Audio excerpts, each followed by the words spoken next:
First Parish Church of Groton. My name is Deborah Johnson. I use she, her, hers pronouns. We are a community seeking to deepen spiritually, to take care of one another, and to be a blessing to the world. It happens that we are in a season of rare convergence with Easter, Passover, and Ramadan all happening now. And for those of us who are old New Englanders, it's spring. Whether or not you claim any religious or spiritual tradition, Unitarian Universalism is a faith for all. So bring all of who you are, all of your beliefs, identities, abilities, challenges, and gifts. Bring all you've been, all you've done, and all you dream. There is room here for all of it. We are not concerned about sounds that children or Lars or anyone else might make during the service, and hope that you won't be either. Today we are collecting much-needed donations to the church's gas and grocery card ministry. We give away about $1,000 a month in gas and grocery cards. We don't turn down anyone who asks for help and hope we never have to. This week, we welcome Ashley Silva to our shared pulpit. Ashley is studying to become a yoga therapist and identifies as a Christian Unitarian Universalist. She's delighted to have found a spiritual community whose members are committed to kindness, growth, justice, and honoring the various faiths, beliefs, and traditions of the diverse people who gather here. The flowers today, and they are really spectacular, are given by Carol Saracen in honor of her parents, Carly and Gomer Richards, who love to garden. Our congregation includes a wide diversity of beliefs, and we know we don't need to think alike to love alike.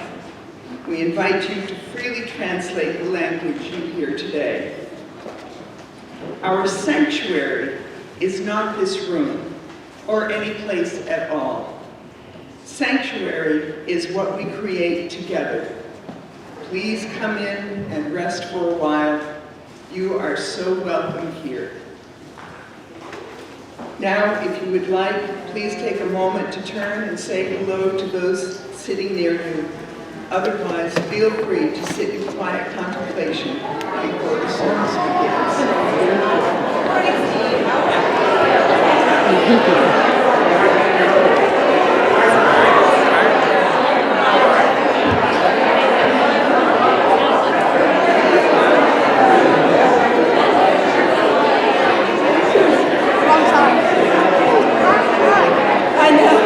Hello. Aloha. Hello. Rejoicing being.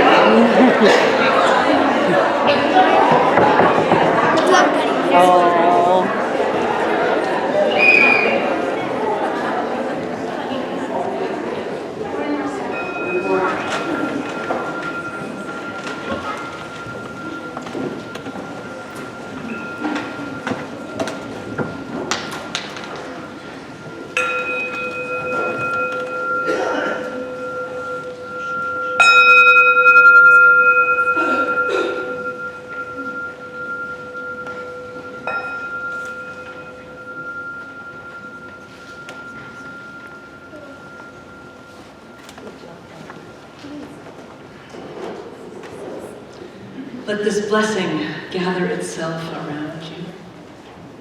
Let it give you what you will need for this journey. You will not remember the words.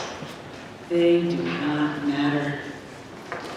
All you need to remember is how it sounded when you stood in the place of death and heard the living call your name.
The three bells at the start of worship invite you to settle into your body more fully.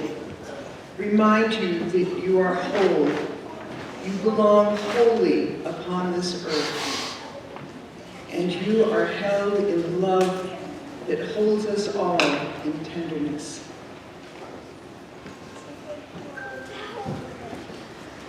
With each bell, I invite you to breathe in and release, or close your eyes, then open them.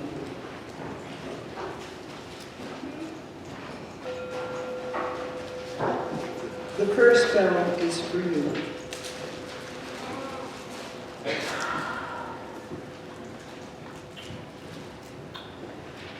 The second is for your loved ones.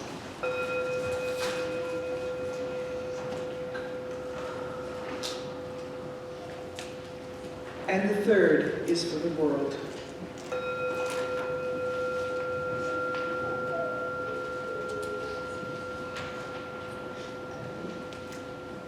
Li Kynvi will light the chalice this morning.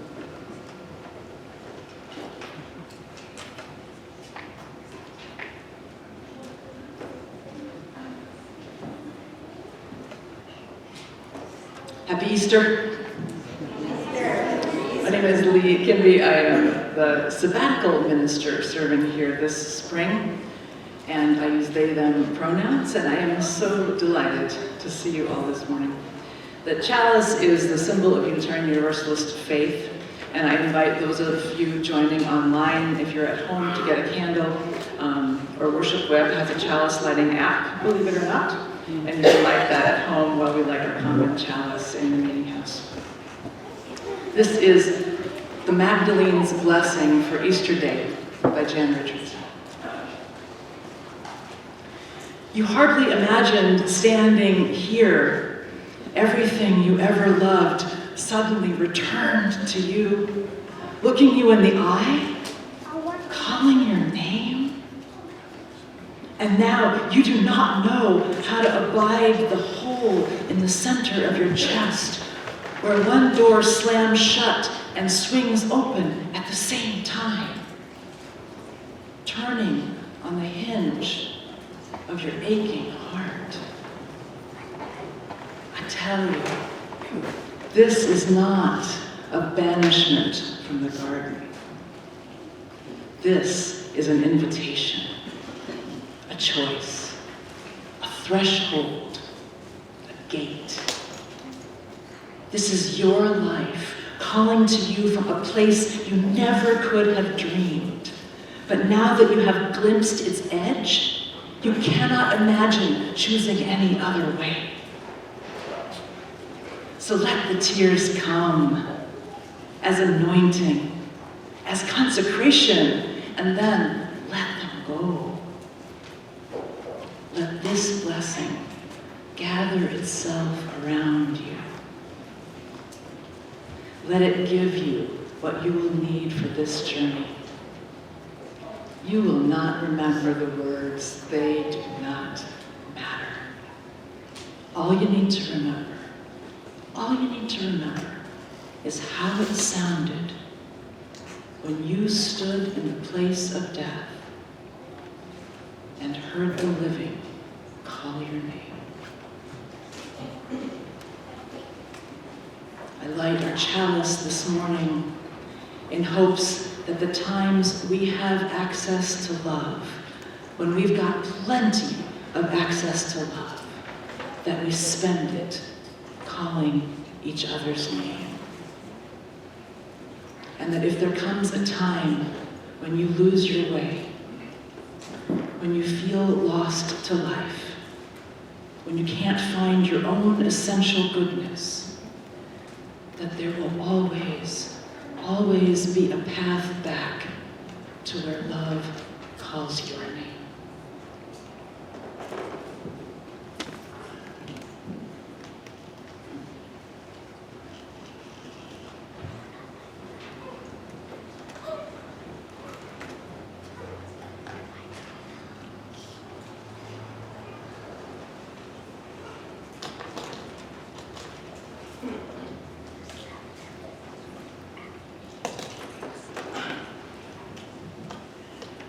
I invite Coraline Waters to come up and light the peace candle today.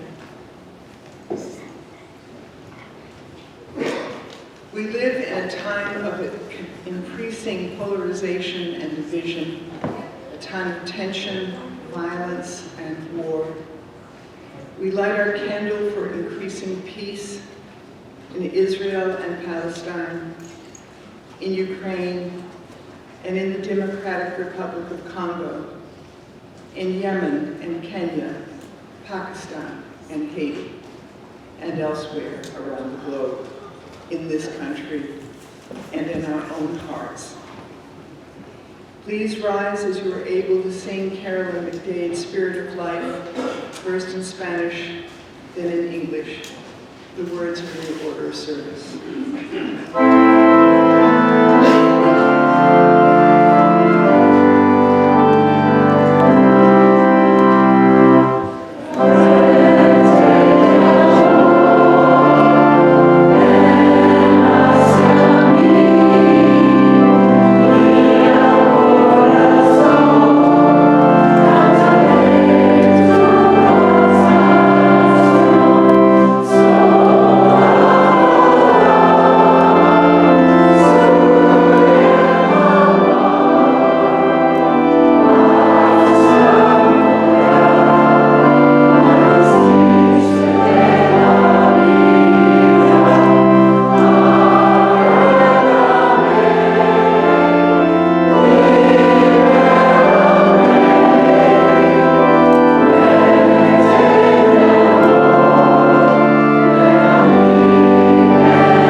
Did anybody actually color eggs at home this week? Yeah. So I recently learned about a possible connection between actual Easter and the eggs. I mean, we say Easter eggs together like they go together, but you know, what is Easter after all? Does anybody know what Easter actually is? Whoa, we got some hands up, yeah.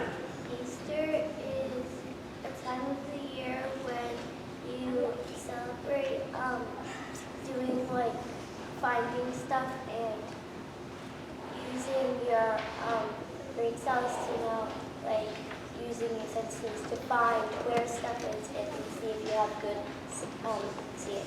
Yeah, there's totally lots and lots of stuff you can do at Easter time. Yeah. I thought like Hang on, we're gonna let Lydia say something. Oh, okay, now we're getting to the theology of it. Yeah, the day that Jesus rose from the dead.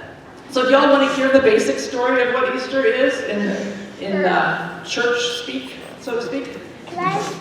We are in church after all. So, you know, at Christmas time, we talk about how this amazing teacher named Jesus was born a long, long time ago. And Easter comes about 30 years after that, so Jesus had grown up by then. And his people, who were like the Jewish people, got picked on a lot by bullies, essentially, the Roman bullies. And the Romans kind of thought they were better than other people. And they treated other people like they were more like things than like humans. Like dirt. Like dirt, that's a good way to say it, Finn. Yeah, kind of like Dumb dirt. like dirt. Which is kind of a mean and sad thing to do, right? I mean, yikes.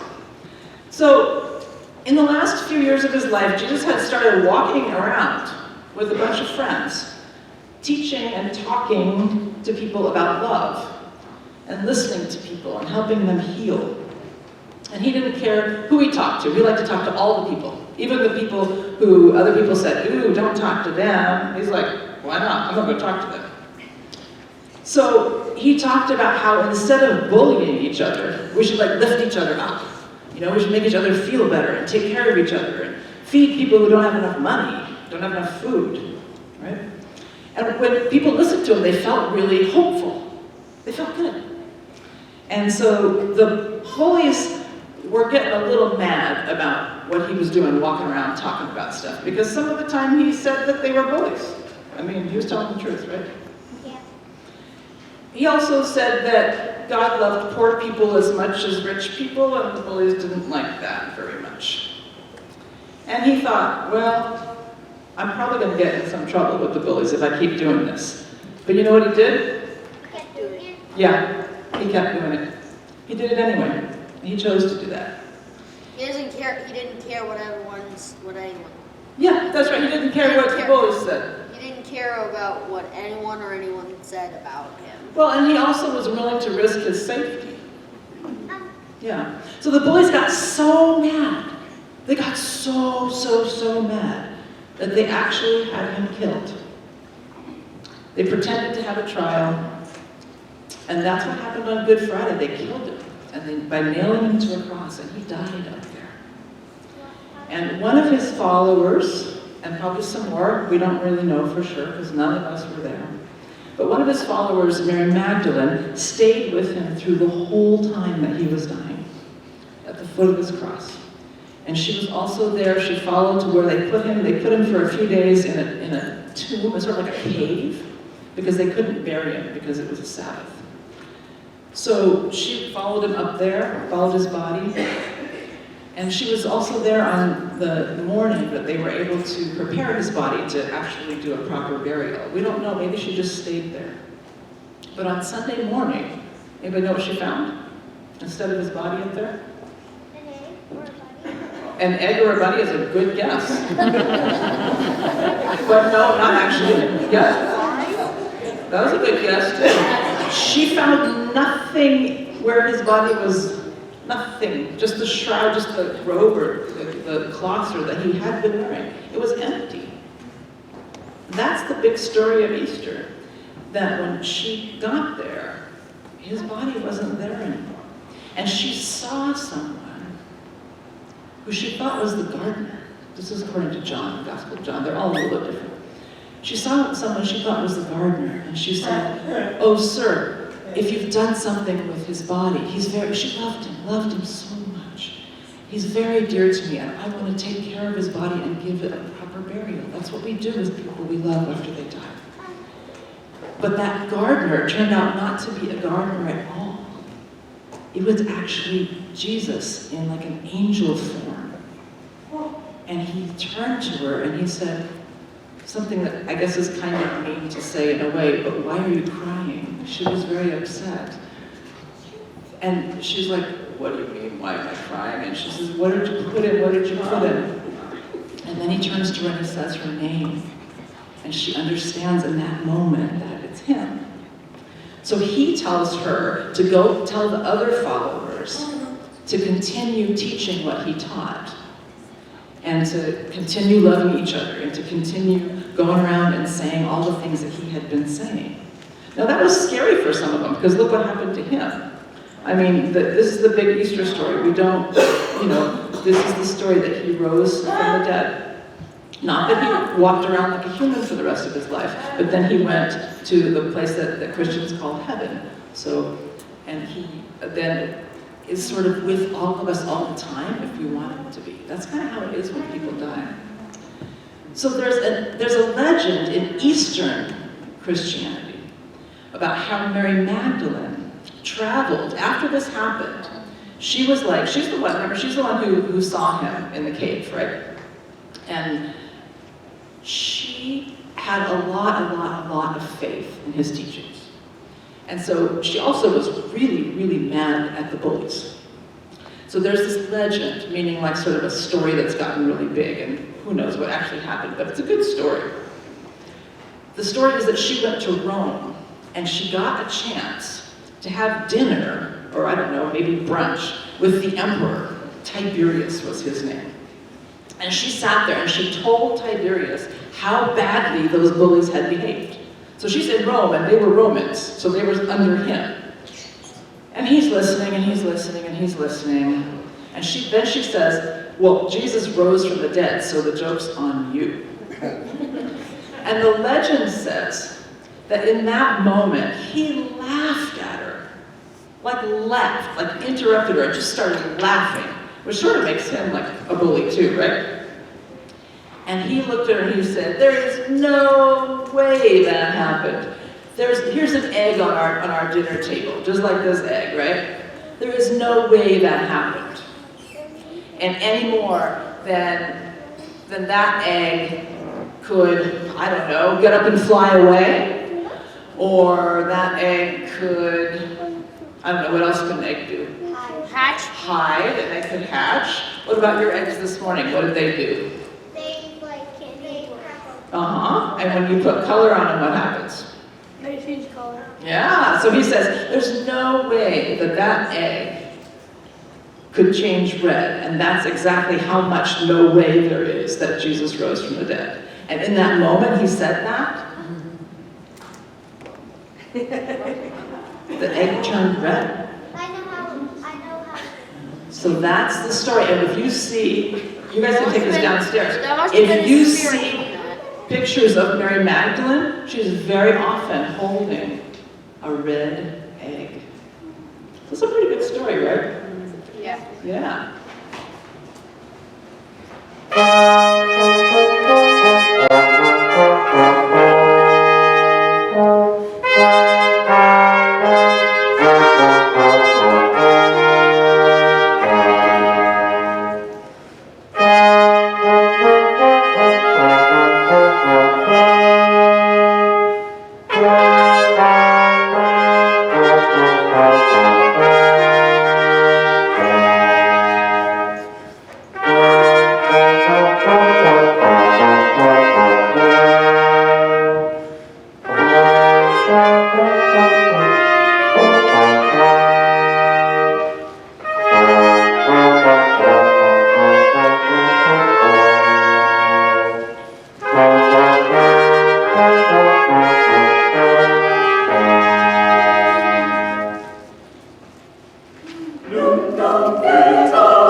So I will invite us to enter into a spirit of prayer this morning with the words of Kendall Gibbons.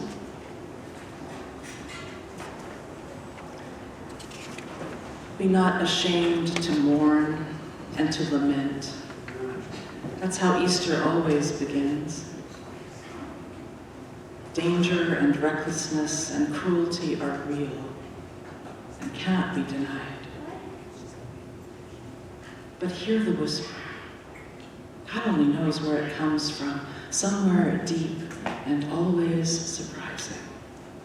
Rise again. Let your trembling, mystified lips form the words before you even understand what they might mean. Rise again. Throw your assent and your treasure and your labor to that call when it comes. Rise again. This is all that faith means, has ever meant.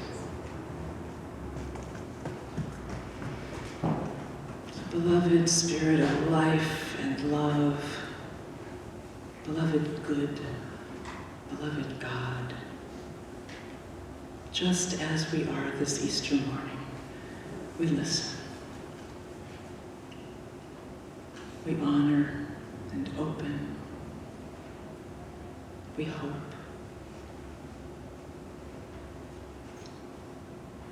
And we make space to rise. We make space in our own soul, and we make spacious grace in this gathered community.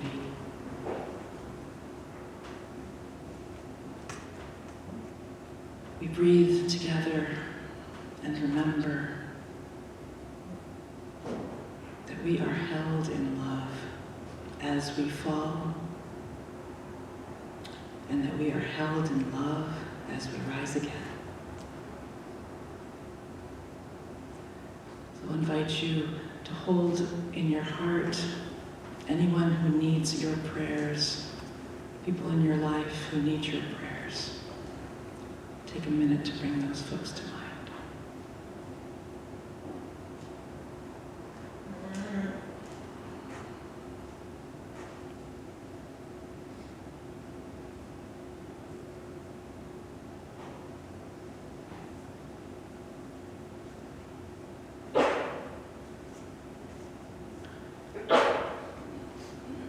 May we remember that we're held in a love larger than our imagining. May we look for the moments to call their name, to call our own name. May the spirit of hope settle in our bones and rise up again in us this Easter morning.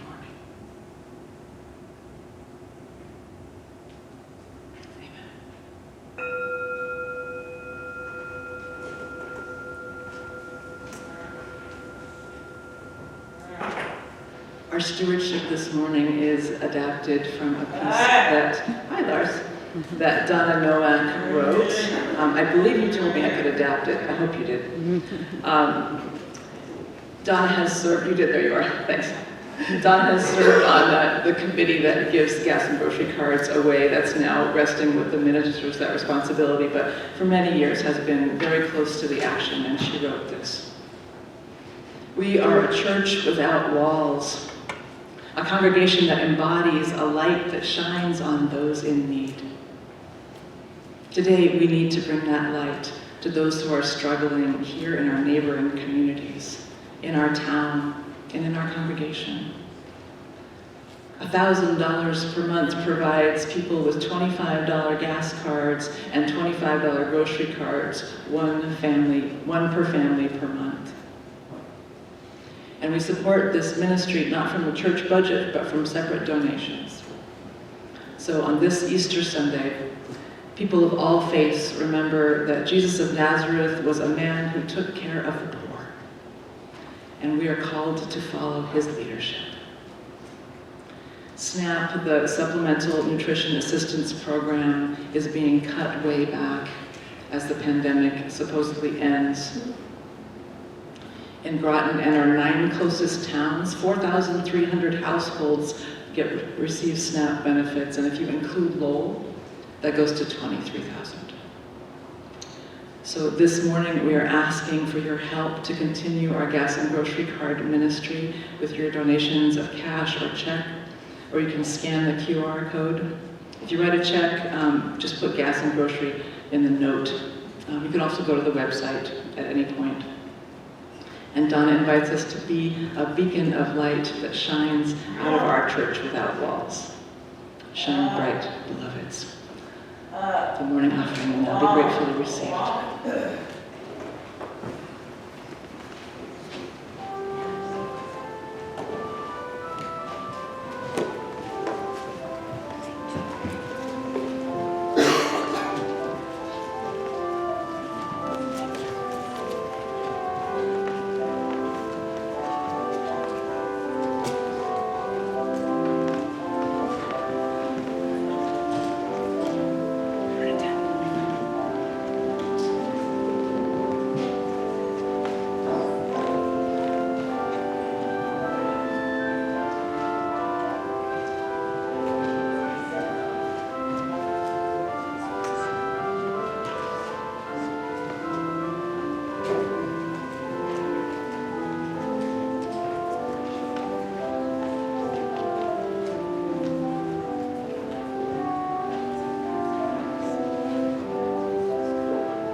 Started at First Parish mostly hybrid, so I've seen many of your faces mostly on Zoom, so this is a real treat to see all of you this morning. My name is Ashley Silva, and my pronouns are she, her, and hers. Happy Easter. Happy Easter. Thank you. Today is the day in the Christian faith tradition when many followers of Jesus Christ celebrate his resurrection. Here's an account from the Gospel of John, who was one of Jesus' closest friends. Early on Sunday morning, while it was still dark, Mary Magdalene went to the tomb. She saw that the large stone was moved away from the entrance. So she ran to Simon Peter and John.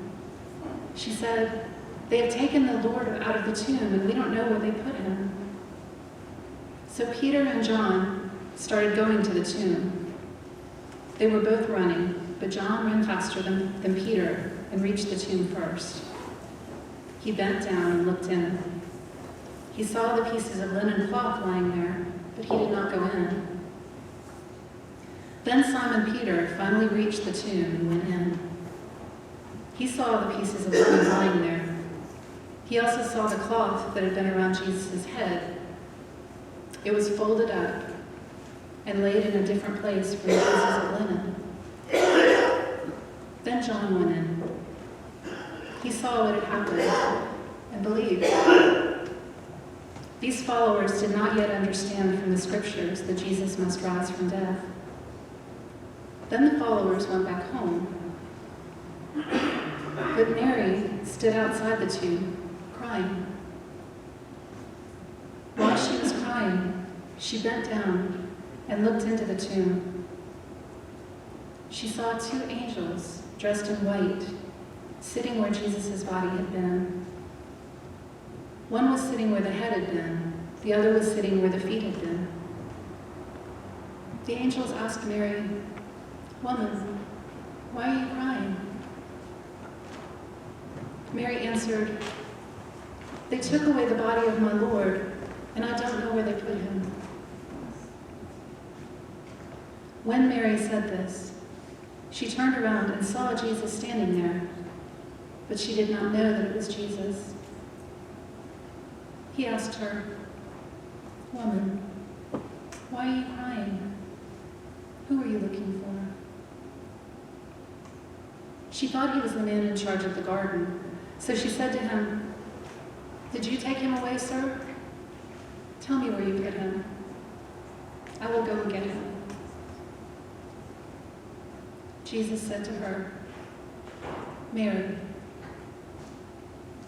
She turned toward him and said in Aramaic, "Rabboni," which means "my teacher."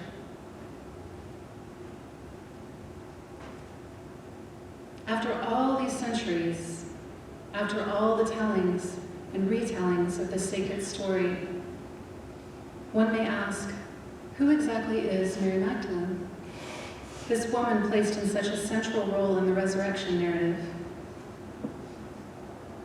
Mary of Magdalene, a small fishing village on the western shore of the Sea of Galilee, was one of Jesus' very closest friends, one of his beloved disciples.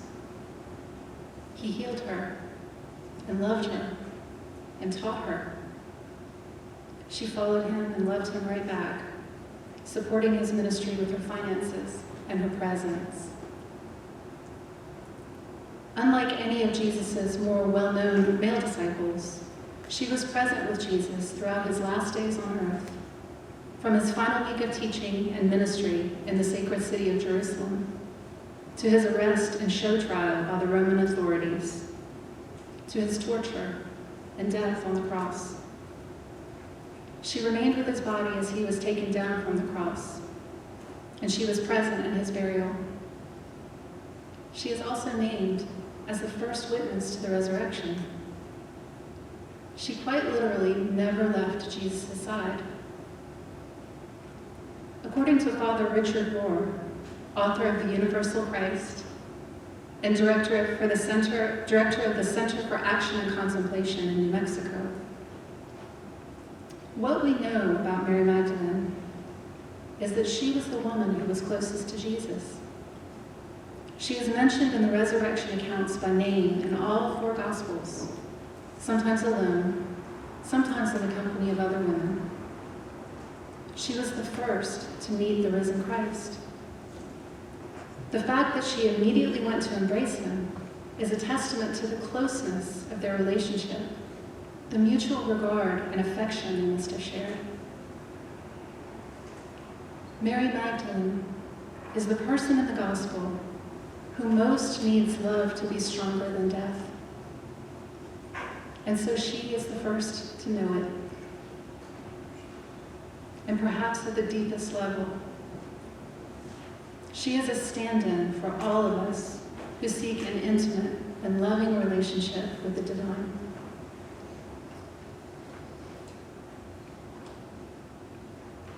In my own spiritual journey so far, seasons of grief and emotional pain and the emotional pain of severe clinical depression have at times kept me from experiencing the great love which I fully believe holds all of us. And so it is a great comfort to me that Mary of Magdalene trapped in the panic and agony of her own grief, barely perceives the angels in the now empty tomb. She doesn't realize that her beloved teacher and friend, Jesus, the very personification of divine love, is standing right in front of her. She thinks he's the gardener. Mary, grieving Mary, remains unable to recognize the risen Christ until he calls her by her name. And when Jesus does, she experiences love.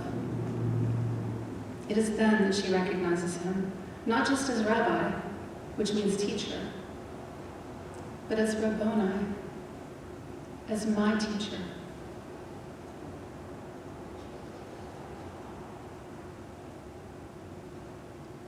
Poet Malcolm Guite writes, "He blesses every love which weeps and grieves. And now he blesses hers who stood and wept and would not be consoled, Mama, or leave her love's last touching place, but watched as low light crept up from the east. A sound behind her stirs a scatter of bright birdsong through the air. She turns, but cannot focus through her tears, or recognize the gardener standing there. She hardly hears his gentle question, 'Why? Why are you weeping?' Or sees the play of light that brightens as she chokes out her reply. 'They took my love away. My day is night.' And then she hears her name.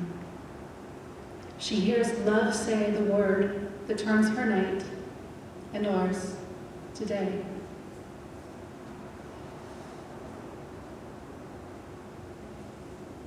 When we are wrestling with the stress or panic or loneliness that often accompanies deep pain or grief, it can be so very difficult to remember that we are always held by love, that perhaps we are even surrounded by angels.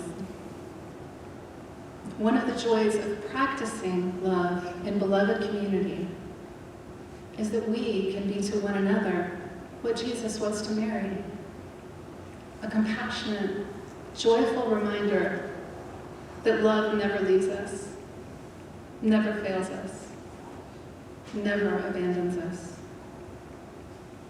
Even in the face of death, love is stronger. Love is more resilient. Love is absolutely eternal. When we choose to speak one another's names in love, when we nourish one another with food or with words of kindness and encouragement, when we embrace one another in love, we gently lead one another back to the vital awareness of love's great power to heal, to restore, and to bring new life. In beloved community, we help one another experience love. So, beloveds, in the inevitable moments of fear, pain, or doubt that come to us in our time here on earth, may we each be blessed with the grace to grow quiet and still enough to hear the clear, tender voice of love calling us by our own names. And may we share that grace with all we meet, widening the circle of love wherever we go. May it be so here, in this beautiful community, and may it be so everywhere.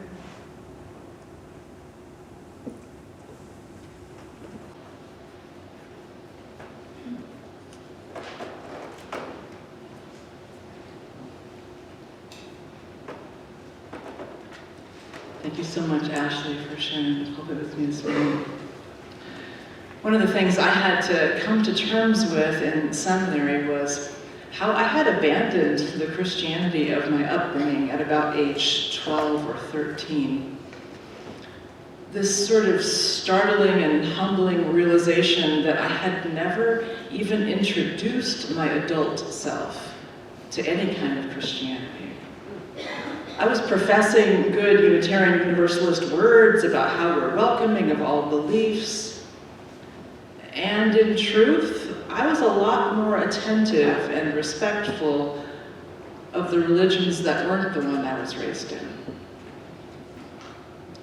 So when I took stock of what I really knew about Easter, this most holy, sacred center of Christianity, I found out it was pretty much what an 8-year-old might understand. That's generous, maybe a 6-year-old. And I decided it was time to actually open my mind, to engage in the tradition deeply and honestly, with the integrity that I had frankly been lacking. It was time to stop pretending I knew anything. It was time to take off my shoes and enter respectfully and reverently with the humility appropriate to a minister in training who wants to grow to serve all their congregants, and on Easter, especially those who are Christian. So in the Easter texts, I found myself really drawn to Mary Magdalene. And what I thought I knew about Mary Magdalene was pretty much that she'd been a sinner, a prostitute, that she met Jesus, that she was converted and became a follower. That's really, I figured out that I knew that because there was some really beautiful and powerful writing, including songs that I loved, that came out of that exact story. And, you know, the way that Mary Magdalene has of speaking directly to people who've had a really tough past and sort of showing them that there's always a way back to love, showing them forgiveness in her own story. There's a power there about deep soul transformation. So I was kind of excited when I got to actually read the Bible, when I had to actually read the Bible. It was always available, be clear. I just hadn't done it. I had my ears open for Mary Magdalene's story as I read, but I really didn't find it. I kept thinking I missed it somehow. Maybe I slept during those pages, I don't know. I did notice that she's mentioned several times for crying, and I am a big fan of tears myself, so I noticed that I loved it. But it turns out that former prostitute connection isn't there. It's not there. And how it came to be known fact is its own interesting and complex story that I, of course, dove into a giant rabbit hole to find out all about. But I believed that story, and many people still do. It was, in fact, the Roman Catholic Church's position on Mary Magdalene for 1,425 years that was her story, until 2016, when the Vatican sort of quietly, formally named Mary Magdalene the apostle to the apostles, equal to the others, the first messenger of the resurrected Jesus. I had missed the whole thing. But I did notice that all the New Testament Gospels say that Mary Magdalene stayed with Jesus the whole time he was dying. As they took his body down, as they brought him to his temporary tomb, as they waited for Sunday burial on Easter Sunday morning. The 4 New Testament Gospels name her specifically as the premier witness to the resurrection, either alone or with others. Now, given how those stories were passed down for generations as oral history before they were ever written down, that consensus is astounding. It does suggest her place of honor is incredibly strong. She is the person to whom the entire future of Christianity was handed, was entrusted, the core message.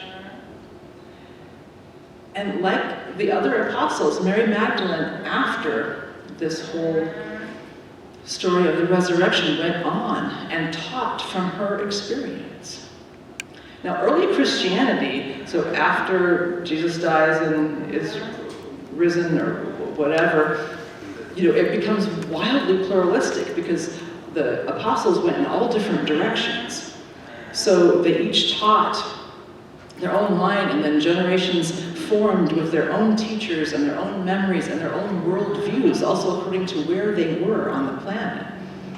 And since there was no easy or fast travel or communication, right, we're talking the first couple centuries BCE, different ideas developed very separately from each other. Over the first 200 or 300 years, a lot of different gospels were written. Gospel just means the story of Jesus. So the first 400 years, there is no common text in Christianity. There's no common belief system. In the 5th century, they started to decide what books would go into the New Testament. And they chose 4 out of all the Gospels: Matthew, Mark, Luke, and John. Lots of other Gospels were left out. But over just our past couple of 100 years, a number of those that had been left out were found. And one of them is the Gospel of Mary Magdalene.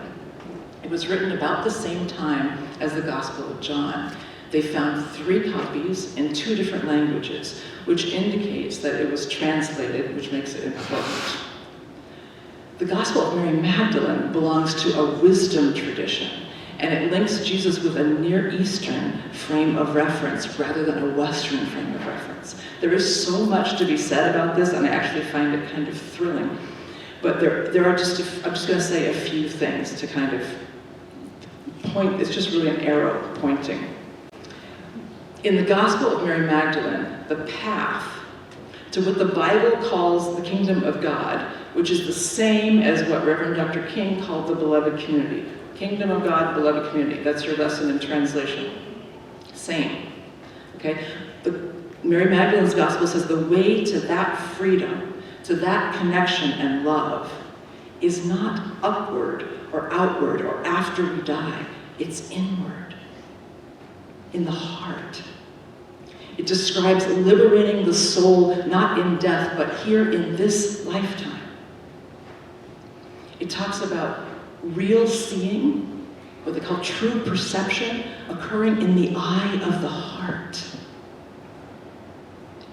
Cynthia Bergeau teaches that in the wisdom traditions of the Near East, the heart is not the center of your personal emotional life like we think of it here in the West.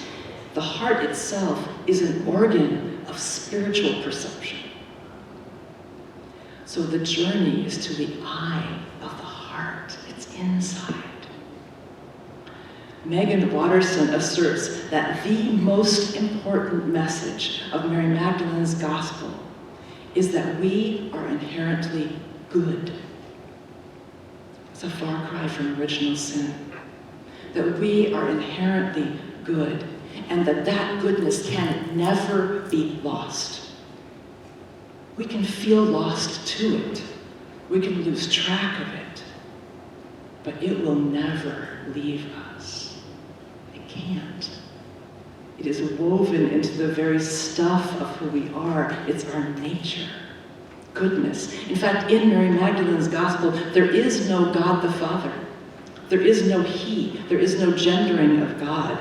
The divine presence is called the good, as in the good comes among you. So even beginning to imagine that Christianity that I have never experienced in action is transformative. Megan Watterson says, if how we see, how we perceive, is a form of spiritual perception that comes from within, then no one has power over us. We begin to see why it might have been left out. This is a Christianity that includes Mary Magdalene. A Christianity that existed before the church. A Christianity that includes what's been left out. And that is what I was missing. That's what I was missing out on when I was clinging to my pain, of how I was hurt by this faith, how I was wearing my resentment toward it like a badge. I was sort of keeping my experience of Christianity stuck as a tween, I think, and honestly that's cruel. Nobody wants to be stuck at age 12 or 13 for any longer than necessary. Boy. If we take this context of where Mary Magdalene was headed in her understanding of Jesus' teachings, if we take that context that I just described, her gospel, back to Easter with us, I think we can hear the beginning murmurings. So this is what we've been talking about all morning in different ways. The last couple of weeks, Jesus was teaching that his disciples wouldn't be seeing him anymore, that he would be within them. He was teaching about the kingdom of God / beloved community. And Mary Magdalene was listening. But this was a brand new paradigm he was talking about. And I think a lot of the disciples didn't quite get it. A new paradigm is hard to get because it's like you're a fish and you're in the water and somebody's trying to say, no, it's not water. So it's Mary Magdalene who was getting it. And so it's Mary Magdalene who in all the Gospels is named as the one who receives the first message of the risen Jesus. She's the one who understands that now that he's no longer any one place in particular, he can be anywhere and everywhere. He can be within her. That this is the kingdom of good. The transformation, the destiny, the journey are inward. So Mary Magdalene is now able to live, whenever she can manage it, right, in a moment-to-moment connection with love. It now belongs to her, and it's hers to pass on and teach. In the Gospel of John that Ashley read, there's a breathtakingly beautiful moment for me in which Jesus is resurrected and he shows Mary Magdalene access to this whole thing I'm talking about. And it's just that moment where he speaks her name. He probably would have said Miriam, because Miriam is the form of Mary that was in that time. But he speaks her name tenderly and lovingly as a blessing, right? And it calls her like nothing else. It calls her out of this grief and these tears. I think we're here on earth to allow as much love as possible to flow into us and through us and to give it away. To reflect for everybody we meet their own basic goodness, their radiance, their human divinity. And the love that we have available for that central task of living, it comes from the same place that we access when we hear our name spoken as a blessing. So I'm just going to invite us into a little experiential here. You're always free to opt out, no one will know. But if you would like to participate, I'll invite you to lower your gaze, maybe close your eyes if that's comfortable. Take a breath. And nice. See if you can remember a time when someone said your name or a nickname in love as a blessing. Or maybe someone or a pet looked at you or held you in such a loving way that the sense of it remained with you. And if that's not coming right now, it's fine. Just breathe. It's all fine. If you are able to conjure a memory of your name spoken in love or someone attending to you in a loving way, just pay attention. Notice what you notice about that sensation for a moment, even if it's fleeting and tiny. That's this place we're talking about. That's the eye of the heart. That's the seed of the divine in you.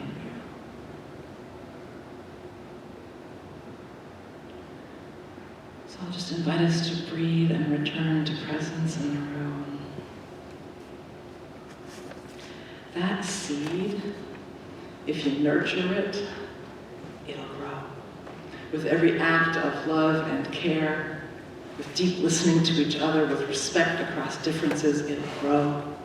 With listening to each other, it grows. With opening up to whatever it is that makes you come alive, it grows. With the essence of your loved ones who have died and how they shine through you now, it grows. When you clear out the junk and the underbrush and all the lies about how you're not good enough or you're too much or you're not enough, clear all that out and it grows.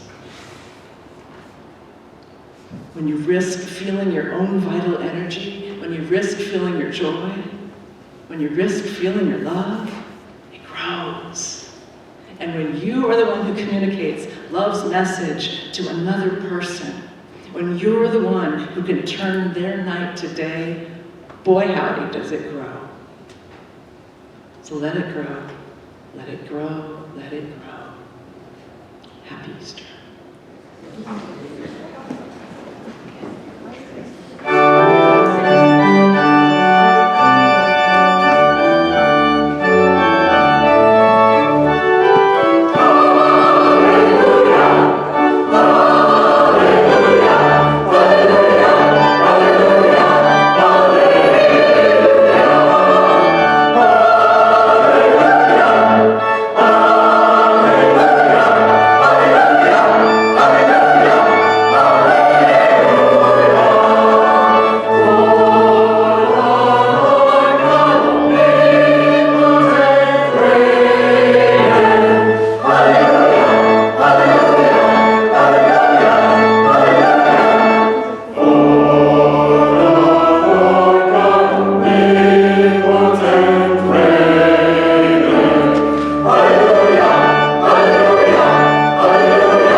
Take a moment to behold one another, experience each other. If you'd like to place one hand on your heart and with the other reach out.